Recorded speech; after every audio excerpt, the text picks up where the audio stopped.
Le nouveau opening de Shingeki no Kyojin, à savoir l'opening 7, est sorti cette semaine. Comme vous le savez, je ne fais plus de reviews de scan ou d'épisodes d'animé car je n'aime pas trop ça. En revanche, quand ça porte sur des openings slash ending, eh bien j'aime bien faire ça. En plus de ça, l'opening est vraiment cool, c'est une musique que j'aime beaucoup, et en prime, on a de jolies images de ce qui va se passer dans cette seconde partie de saison 4 en fond.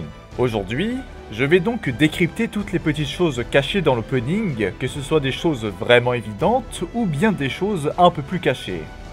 Évidemment, il est tout à fait possible que j'oublie des choses, donc si c'est le cas, n'hésitez pas à me le dire dans les commentaires. Ah, aussi, normalement, j'avais prévu de sortir une autre vidéo SNK cette semaine à la place de celle-ci. Mais bon, YouTube en a décidé autrement. Bref, je termine cette introduction, bonne vidéo. Ah, et bien sûr, avant que ça commence, les fils rouges des vidéos SNK.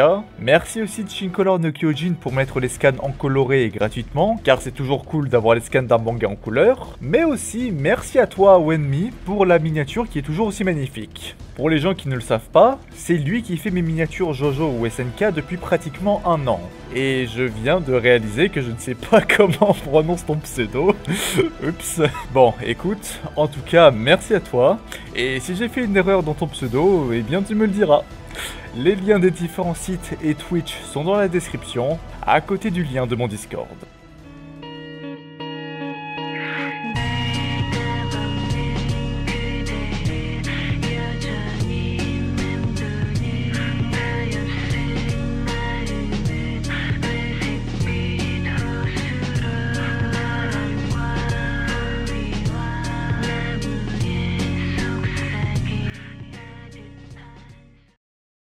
Avant de parler directement de l'opening, je dois vous préciser que si vous n'avez pas terminé le manga, je vous déconseille la vidéo, car je vais beaucoup spoiler. Pourquoi? Eh bien, c'est le point noir de l'opening. Il y a beaucoup de spoilers.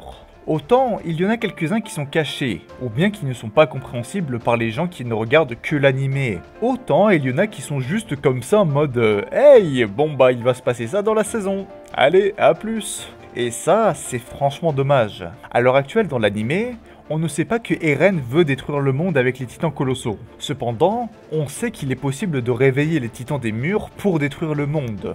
C'était ça la grande crainte des Mars et du reste du monde face à l'originel. Après bien sûr, je comprends pourquoi on nous montre autant d'images des titans des murs. Le titre de l'opening, c'est The Rumbling, donc si vous préférez, le terrassement.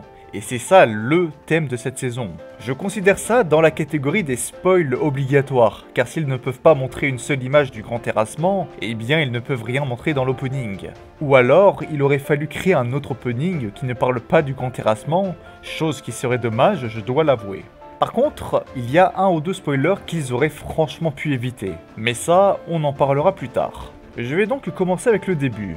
L'opening commence avec nos trois protagonistes, Eren, Armin et Mikasa, ainsi que quelques passages où l'on voit les titans colossaux qui marchent. Pour le moment, rien de très intéressant à dire, mis à part que l'opening nous dit littéralement « Attention, le grand terrassement arrive pour toi ». Et oui, c'est les paroles traduites en français. Ah, et j'ai oublié de le dire, oui, l'opening est en anglais et non en japonais. On a ensuite un passage sur la mer avec en fond un énorme rideau de fumée que l'on peut facilement confondre avec un nuage. Et ça, pour le coup, c'est un excellent passage. Pour les gens qui ne connaissent pas le manga, on pense juste que c'est le logo qui apparaît au-dessus de l'océan. En plus, il faut savoir que l'océan a une partie assez importante dans l'univers de SNK, avec Armin qui voulait à tout prix voir l'océan. Sauf qu'en réalité, ce passage représente l'arrivée des titans colossaux par la mer sur les côtes Mars. Franchement, c'est très bien fait, et je ne peux que féliciter les personnes qui ont eu l'idée de faire ça. On a aussi, en plus de ça, ce passage qui est lui aussi génial, car on a Eren et Sig, et au fond des images d'ADN, de virus et de globules rouges. Ce passage peut faire référence à deux trucs.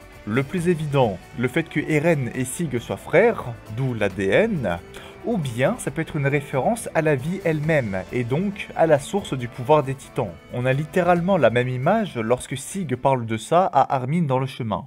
On a ensuite un passage vraiment cool avec Eren qui marche dans un bâtiment puis sur un mur, avec entre les deux un passage avant-après de plusieurs de nos protagonistes. On a d'abord les gens de la 104e brigade d'entraînement côté Eldien, donc Armin, Mikasa, Connie, Jean, Sacha et Marco, puis un passage avec Connie, Mikasa, Jean et Nicolo qui se recueillent sur la tombe de Sacha. On a juste ensuite un passage dans le même style avec cette fois-ci d'autres personnages de la 104e brigade, donc Ymir, Bertolt, Reiner, Annie et Krista, puis juste après un passage avec les futurs guerriers Mar ainsi que le groupe Reiner, Pieck et Porco. Je n'aime pas trop faire d'interprétation en essayant de trouver une signification à chaque passage, même si je pense que si les entre guillemets groupes de personnes sont répartis de cette façon, c'est pour séparer les menteurs des gens qui ne mentent pas. Et oui, je vous rappelle que dans le second groupe, tout le monde a gâché leur identité aux gens du premier groupe.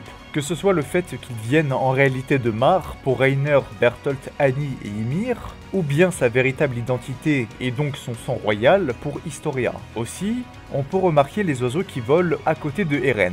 C'est une petite référence à l'importance des oiseaux dans SNK, et donc en parallèle, la liberté.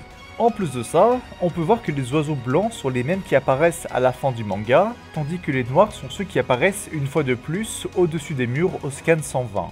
On a pris un passage avec Hansi et Levi, donc là rien de très intéressant à dire, mis à part que oui, les deux personnages sont très proches. Puis on a un passage cool où l'on voit tous les titans primordiaux avec leurs possesseurs. Ça commence donc avec Sig en train de jouer à se lancer la balle avec Monsieur Xaver, puis son titan bestial. On a ensuite Eren avec l'assaillant, Reiner avec le cuirassé, Pieck avec le charrette, Porco et Ymir avec le mâchoire. Et oui, on peut voir Ymir dans le carreau. Pour le coup, j'ai beaucoup aimé ça, c'était une petite référence qui est franchement très cool.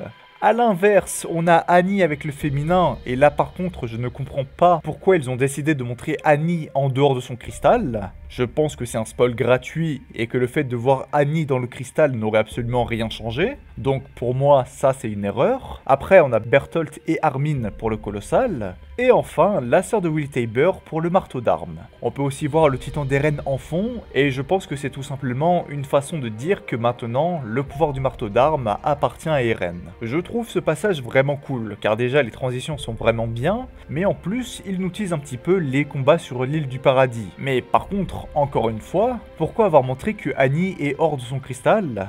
Ça, je ne vois vraiment pas l'intérêt. On a après un passage avec le chemin et Ymir Fritz enfant. Le chemin et par conséquent Ymir Fritz va avoir un impact crucial sur cette fin de saison. Et du coup, je suis content que ça apparaisse comme ça dans l'opening sans vraiment trop spoiler. Après ça, on a le drop de l'opening, qui est vraiment cool, je dois l'avouer, où l'on peut voir en fond un mixte du ciel et de l'océan.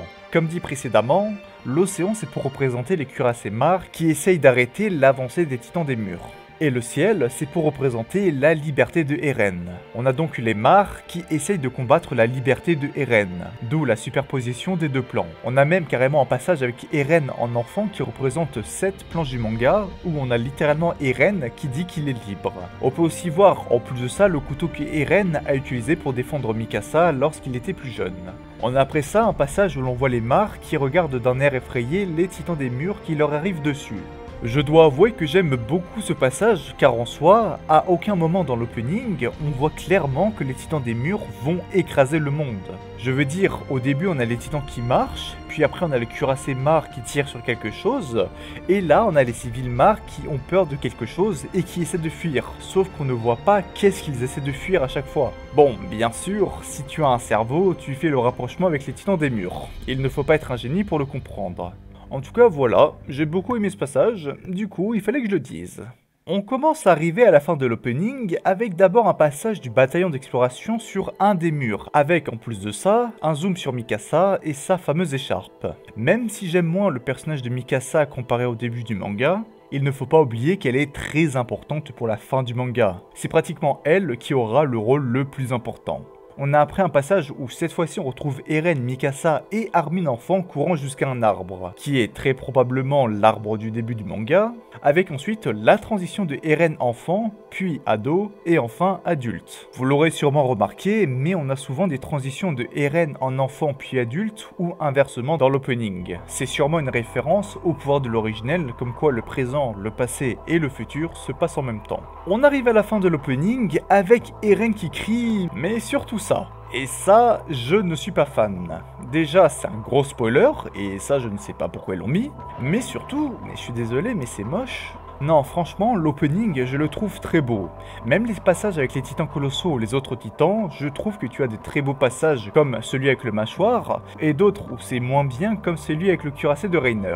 Mais là, par contre, c'est moche, et honnêtement, ça m'inquiète. Tout le combat final, c'est contre Eren sous cette forme, plus le titan des murs. Et là, franchement, si toute la fin du manga va être avec ces graphismes-là, ça va être une sacrée déception de ma part, je dois l'avouer.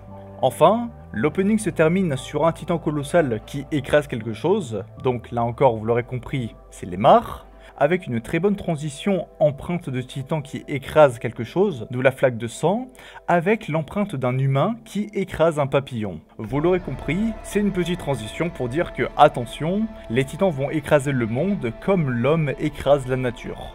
Pour conclure, je trouve l'opening vraiment cool, avec des choses cachées qui sont vraiment très bien. Mais de l'autre côté, il y a des spoilers qui ne devraient pas être là. Beaucoup de personnes se sont plaints des spoils, et franchement, je les comprends. La partie des titans colossaux, je veux bien comprendre qu'elle soit là, vu que c'est LE thème de la saison. Mais Annie qui sort du cristal, c'est obligé.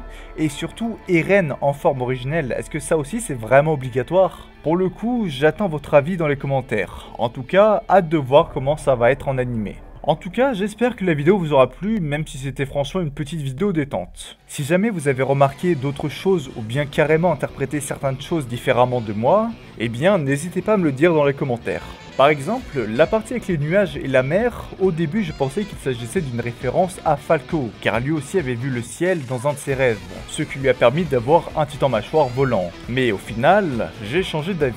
Bref, merci d'avoir regardé la vidéo jusqu'au bout, n'hésitez pas à vous abonner pour ne rien rater des prochaines vidéos, restez fiers de ce que vous faites dans la vie, et comme on le dit en Italie, arrivederci.